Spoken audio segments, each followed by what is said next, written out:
ఒక్కసారి కొమ్మూరి గోల్డ్ కి కాల్ చేయండి. తాకట్లో ఉన్న మీ బంగారాన్ని విడిపించి మార్కెట్ ప్రైస్ కి వాళ్ళు కొనుక్కుని మిగతా డబ్బులు మీకు ఇచ్చేస్తారు. మెదక్ జిల్లాలో ఒక అమానుషమైన ఘటన చోటు చేసుకుంది. ఇప్పటికి కూడా చదువుకున్న మూర్ఖులు ఉన్నారు అంటే ఉదాహరణకి ఈ కేసులో భర్తగా వ్యవహరిస్తున్న అభిలాష్.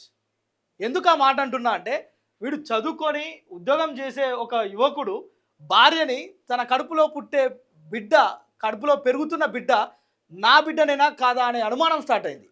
ఎవరికన్నా అనుమానం పలు రకాలుగా ఉంటుంది. సో వీడికి వచ్చిన అనుమానం చూడుర్రి. పెళ్ళై 18 నెలలే అవుతుంది, సంవత్సరంన్నర అవుతుంది. ఈ సంవత్సరంన్నరలో పాపం అమ్మాయి 5వ నెల ప్రెగ్నెంట్. సో ఈ 5వ నెల ప్రెగ్నెంట్ పైన అంటే పెళ్ళైన దగ్గర నుంచి తన పైన అనుమానం పెంచుకున్న అభిలాష్ తన కడుపులో పుట్టబోయే బిడ్డ నా బిడ్డనేనా కాదా DNA టెస్ట్ చేయించుకో లేకపోతే అని చెప్పి ప్రతిరోజు నానా రచ్చ చేస్తుండే ఇంట్లో. వీడికి తోడు వీడి తల్లి. సో ఇద్దరు కలిసి సుష్మితను తీవ్రంగా ఇబ్బంది పెట్టడంతో ఈరోజు అమ్మాయి ఇంట్లో దూలానికి ఉరిపెట్టుకొని ఆత్మహత్యకు పాల్పడిన సంఘటన నిజంగా ఆ ప్రాంతాన్ని మొత్తం కూడా కలిచివేస్తున్నట్లుగా మనకు కనిపిస్తుంది. దీనిపైన మెదక్ పోలీసులు ఇప్పటికే కేసు అయితే నమోదు చేసుకున్నారు. ఈ యొక్క మెదక్ జిల్లాకు సంబంధించిన గడిపెద్దపురం గ్రామానికి సంబంధించిన ఈ ఘటనలో 23 ఏళ్ల సుష్మిత అకారణంగా కేవలం వేధింపులకు గురయ్యి పాపం పెళ్ళైన తర్వాత చాలా కోరికలు ఉంటాయి. ఒక పన్నంటి బిడ్డను పుట్టిన తర్వాత తనని ఇట్లా చూసుకోవాలి, తనకు ఆ బట్టలు వేయాలి, ఈ బట్టలు వేయాలి, అమ్మాయి అయితే ఒక రకంగా అబ్బాయి అయితే ఒక రకంగా అని చాలా కలలు కంటుంటారు అమ్మాయిలైనా అబ్బాయిలైనా. కానీ ఇట్లాంటి దుర్మార్గుడు ఉన్న ఈ లోకంలో ఇలాంటి అమ్మాయిలకు కానీ ఇలాంటి పెళ్లి చేసుకున్న అమ్మాయిలకు అసలు రక్షణ లేకుండా పోతుంది. చాలామంది ఈరోజు సమాజంలో పెళ్ళిళ్ళు చేసుకున్న తర్వాత అది వయసు కారణంగా, వాతావరణ మార్పుల కారణంగా, వాళ్ళు చేసుకునే పెళ్లి ఏజ్ కారణంగా చాలామందికి ఈరోజు పిల్లలు పుడతలేరు. చాలామంది దత్తత తీసుకుంటున్నారు. ఇతరుల స్నేహితులు లేకుంటే చుట్టాల పిల్లల్ని తెచ్చుకొని సాదుకుంటున్న ఈ రోజుల్లో వాడికి సరిగ్గా పెళ్ళి కేవలం 18 నెలలు, ఇప్పటికే 5 నెలల గర్భిణి అంటే మీరు అర్థం చేసుకోండి ఆ అమ్మాయి ఎంత క్షోభ అనుభవించుంటుందో. ఒకవేళ గర్భిణీగా ఉన్న అమ్మాయి మన ఇంట్లో కనుక ఉంటే చాలా కేర్ తీసుకుంటాం, తనకు మంచి పౌష్టికాహారం ఇస్తాం, మంచి డ్రై ఫ్రూట్స్ ఇస్తాం, మంచి మాటలు చెప్తాం, ఇంటి నిండా ఒక అందమైన చిన్న పిల్లల ఫొటోస్ పెడతాం. కానీ వీడు లేచిన దగ్గర నుంచి నీ కడుపులో ఉన్నది నా బిడ్డనేనా కాదా అని వీడి తల్లి వీడిద్దరు కలిసి శశికళ తల్లి పేరు, ఆ మాతృమూర్తి పేరు కూడా చెప్పాలి. ఎందుకంటే ఆ ఊరోళ్ళే కాదు సమాజం అంతా చూడాలి వీళ్ళ దుర్మార్గాన్ని, వీళ్ళ దాష్టికాన్ని. ఈరోజు 5 నెలల గర్భిణి చనిపోయిందంటే ఎంత దారుణమైన పరిస్థితో మీరు చూడండి. కేవలం DNA పరీక్ష, వేరే ఏదో అనుమానం కాదు, ఇతరత్ర అనుమానాలు కాదు. కడుపులో పుట్టబోయే బిడ్డ నా బిడ్డేనా కాదా, దానికి ఏం చేయాలి? DNA టెస్ట్ చేయాలి. ఇంత దుర్మార్గుడు వీడు.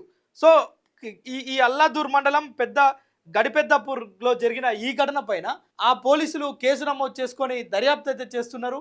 ఇంత అమానుషమైన ఘటనలు ఈ రోజుల్లో కూడా, ఇంత గ్లోబలైజేషన్ పెరుగుతుంది, ఇంత చదువుకుంటున్నాం మొత్తం అంటే ఈ యొక్క సమాజంలో AI టెక్నాలజీ వచ్చింది, ఇంత మార్పులు వస్తున్నప్పటికీ కూడా ఇంకా యొక్క అనుమానం అనే పెనుభూతం ఈ పుర్రెలో నుంచి పోకపోతే ఇలాంటి అమాయకమైన అమ్మాయిలు బలైపోతారు.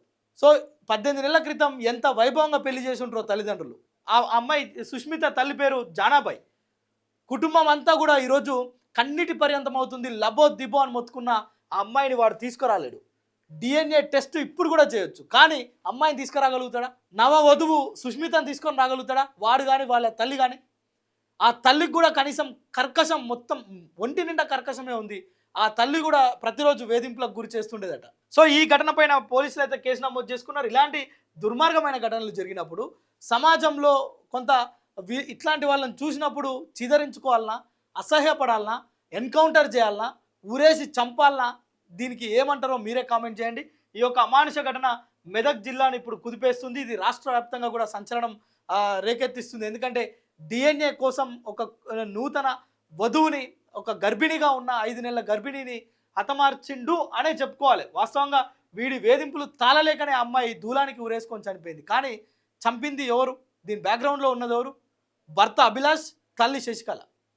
సో వీరిని ఇప్పుడు ప్రస్తుతం పోలీసులు అదుపులోకి తీసుకొని విచారణ చేపడుతున్నారు. దీనికి సంబంధించి పూర్తి వివరాలు కూడా పోలీసులు దర్యాప్తులో ఇంకా ఏమేమి ఉన్నాయి, కేవలం DNA అయినా, ఇంకా ఇంటి పక్కన మీదనో, లేదంటే ఈ పాత ఫ్రెండ్స్ ఎవరైనా ఉండరని అనుమానాలు వ్యక్తం చేసి ఊకే గుచ్చి అడగడం, లేదంటే ఆ అమ్మాయిని శారీరకంగా మానసికంగా హింసించడం, ఇంకా ఏం కారణాలు ఉన్నాయో పోలీసులు మీడియా ముందు ఈరోజు చెప్పే ప్రయత్నం చేస్తారు. అయితే దానికంటే ముందు వీడిని ఏ విధంగా శిక్షిస్తే బాగుంటుందో మీరు కామెంట్ ద్వారా తెలపండి.